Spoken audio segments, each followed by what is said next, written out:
Hello guys, जैसा कि हमने पिछले एपिसोड में देखा था कि यो-यो एक अलग सी ही जगह पे चला जाता है और वो थोड़ा हैरान होता है कि आखिर मैं कहाँ हूँ।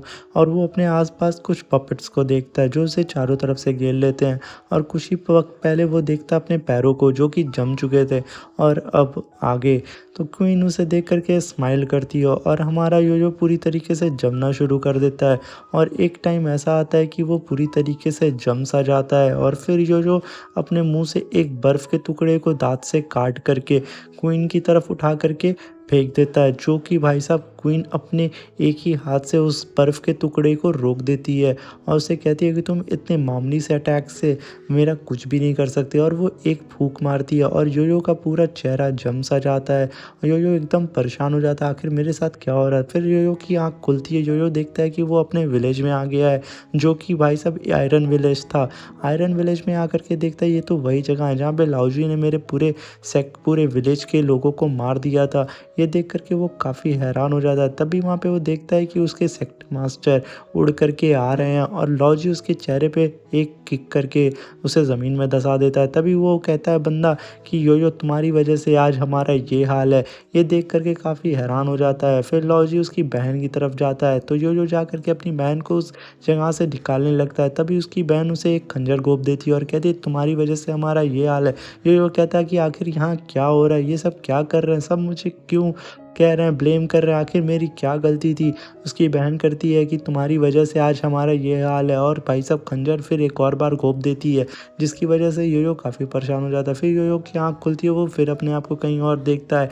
यो-यो देखता है अपने पास में जिन बैठा हुआ रहता है। जिन कहता है कि यो-यो तुम कैसे हो। फिर यो-यो खड़ा होकर कहता है जिन आखिर तुम कहाँ जा रहे हो मुझे छोड़ के। यो-यो फिर जिन कहता है कि मैं उसी बैटल में तो लड़ नहीं सकता क्योंकि अब मैं उस बैटल के लायक नहीं हूँ। तभी जिन उठा करके फिर वो भी खंजर घोंप देता है। यो-यो कहता है कि आखिर यहाँ पे क्या चल रहा है, सब मुझे मार क्यों रहे हैं। फिर जिन कहता है कि तुम्हें बचाने की वजह से हम सबका ये बुरा हाल हो चुका है, तुम ही इसके ज़िम्मेदार हो, तुम्हारी वजह से आज हम इस दुनिया में ज़िंदा नहीं हैं। इस बात को कह कर के यो-यो को वो जिन काफ़ी ज़्यादा ज़लील करता है। फिर लाओजी आ जाता है। लाओजी देखता है कि यो-यो फिर उसके सामने खड़ा है। यो-यो देखता है कि लाओजी उसके सामने खड़ा है। फिर लाओजी से वो बात करने की कोशिश करता है मगर लाओजी कहता है तुम एक बेकार असुरा हो, तुम्हें जीने का कोई हक नहीं है। फिर यो-यो उसकी तरफ दौड़ के जाता है मगर लाओजी एक ही हाथ में उसे मार डालता है। फिर यो-यो की आँख खुलती है, लाओजी उसके पीछे होता है और लाओजी का भाई कहता है कि तुम वाक़ई में एक बेकार असुरा हो, तुम्हारे अंदर कोई पावर नहीं है, तुम्हारी वजह से तुम्हारे अपनों का ये हाल हुआ है। तभी यो-यो एक अलग से ही पानी में जाके गिर जाता है, जो कि भाई साहब पानी पूरा रेड कलर का होता है। यो-यो उसके अंदर जाता ही रहता है और डीप जाता है। फिर अपने आस अगल-बगल देखता है कई सारी डेड बॉडी जो कि उसके अपनों की होती है, जिससे वो प्यार करता था। बगल में सिस्टर उसकी, जिन उसका दोस्त, उसके फादर, उसके विलेज वाले सारे लोग रहते हैं। इसे देख कर के यो-यो काफ़ी परेशान हो जाता है और सब एक ही बात रट रहे होते हैं कि तुम्हारी वजह से हमारा ये हाल हुआ है। ये कहते हैं यहीं सीन शिफ्ट होता है और फिर यो-यो की रियल मेमोरी आना शुरू हो जाती है और उसके सर में काफ़ी दर्द होता है। वो अंदर से एक बाहर आता है और वो देखता है अपनी रियल मेमोरी को, जहाँ पे जिन उसे कह रहा था कि मैं हमेशा तुम्हारे साथ रहूँगा यो-यो, तुम परेशान मत होना। और ये कहते हुए वो गायब हो जाता है। और यहाँ पे फिर हमें दिखाया जाता है यो-यो की अलग मेमोरी में, जहाँ पे उसकी सिस्टर को लाओजी एक पंच मारा था और उसकी सिस्टर भी कह रही थी यो-यो तुम बहुत अच्छे हो, तुम परेशान ना हो और तुम भाग जाओ यहाँ से। यही सब चीज़ों को देख कर के यो-यो के हार्ट बीट और भी तेज़ होने लगती है, उसकी फिर से सारी इंटरनल पावर अवैक हो जाती है। और भाई साहब वो क्वीन उसके बगल से गुजर के कहती है कि तुम यो-यो एक कमज़ोर असुरा थे और तुम मरना ही डिज़र्व करते हो। ये कह के वो आगे ही बढ़ रही होती है, तभी यो-यो की पावर वापस आ जाती है और उसके पूरे बैरियर को तोड़ देता है और उसकी तरफ एक खींच के भाई साहब वो बहुत बड़ी बर्फ़ की सिल्ली को उसकी तरफ मारता है और क्वीन उससे बच जाती है और फिर उससे लड़ना शुरू कर देता है यो-यो। क्वीन कहती है वाक़ई में तुम काबिल-ए-तारीफ़ हो जो कि तुम बच गए। और फिर यो-यो एक स्लैश में वहाँ पे रखी मूर्ति को काट देता है और ये देख कर के क्वीन काफ़ी तेज़ से गुस्सा आ जाती है क्वीन कहती है यो यो ये तुमने अच्छा नहीं किया, आज मैं तुम्हें नहीं छोड़ूंगी, और वो अपने रूट से उसके ऊपर अटैक करना शुरू कर देती है। यो यो इस चीज़ से उसे बार बार डॉज करना शुरू कर देता है और इधर उधर भागने लगता है। क्वीन उसके पीछे लग जाती है और कहती है आज मैं तुम्हें नहीं छोड़ूंगी। यो यो कहता है कि वो तो वक्त बताएगा कौन किसको नहीं छोड़ेगा, और वो जा कर के क्वीन के पास जाने की कोशिश करता है उसे अटैक करने की, और वो उसे एक तलवार घोंपने ही वाला रहता है, मगर तभी क्वीन अपने रूट से बच जाती है और वो हंसने लगती है। कहती है कि तुम इतना भी आसान नहीं है मुझे मारना, तुम काफ़ी मज़ेदार हो, आज तुम्हें मार के मुझे मज़ा आ जाएगा। और वो अपने रूट से उसे पूरी की पूरी तरीके से जकड़ लेती है। तभी हमारा यो यो अपनी पूरी पावर को कलेक्ट करके एक गजब सा स्लैश लगाता है कि उसकी पूरी की पूरी रूट भाई साहब टुकड़ों में बढ़ जाती है।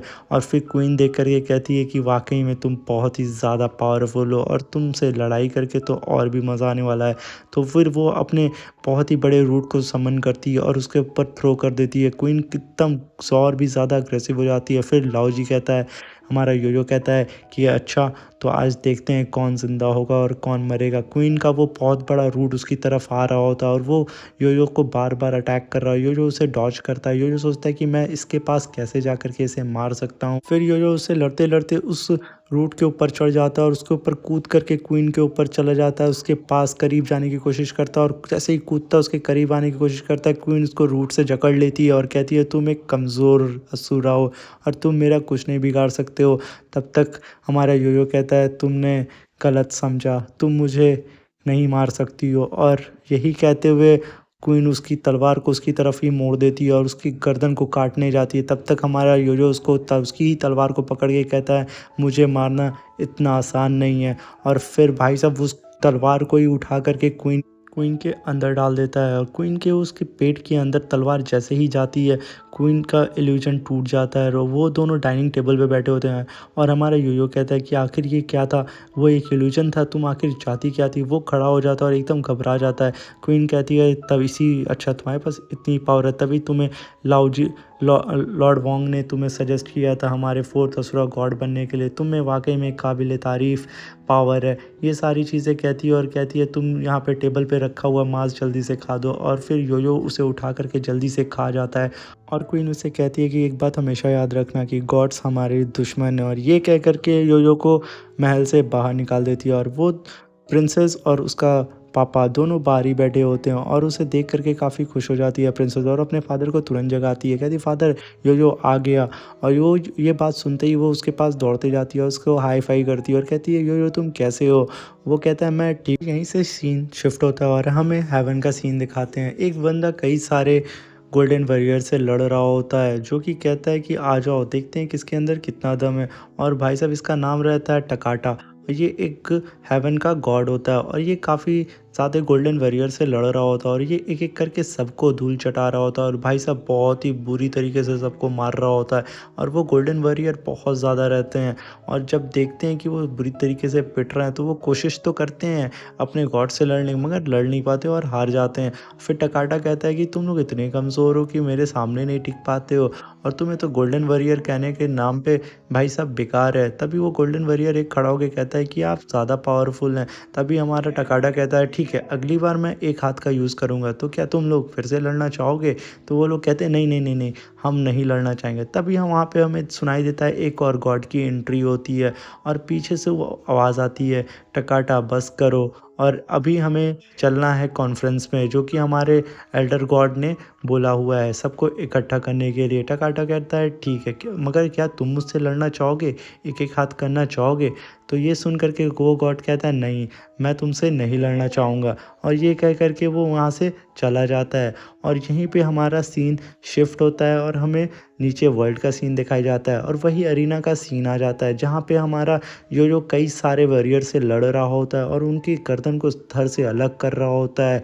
और ऐसा करते करते काफ़ी टाइम बीत जाता है और वो कई 100 वॉरियर्स को मार देता है। असुरा वॉरियर्स मरते चले जाते हैं और तभी सीन शिफ्ट होता है। हमें दिखाया जाता है कि अरीना में बहुत सारे लोग इकट्ठा हुए रहते हैं, वो सारे के सारे असुरा होते हैं। तभी एक बंदा खड़ा होकर कहता है कि कौन हमारे नए असुरा किंग से लड़ना चाहेगा। तब तक योयो कहता है कि मैं तुम्हारा फोर्थ असुरा गॉड बनने वाला हूँ, तो जो भी मुझे चैलेंज करना चाहता है वो जल्दी से आ जाए।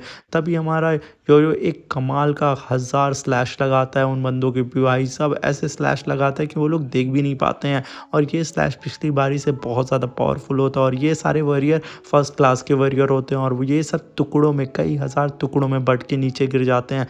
तभी वो हमारा यो-यो खड़ा होता है और कहता है और कोई है जो मुझे चैलेंज करना चाहता है, क्योंकि मैं तुम्हारा 4th किंग बनने वाला हूँ।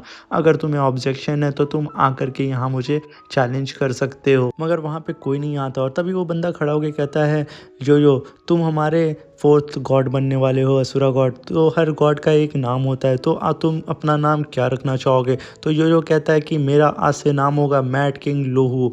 और ये नाम रखते हुए यहाँ पे ये सीन ख़त्म हो जाता है और ये एपिसोड ख़त्म हो जाता है। नेक्स्ट एपिसोड कल अपलोड होगा। Thank you, bye bye.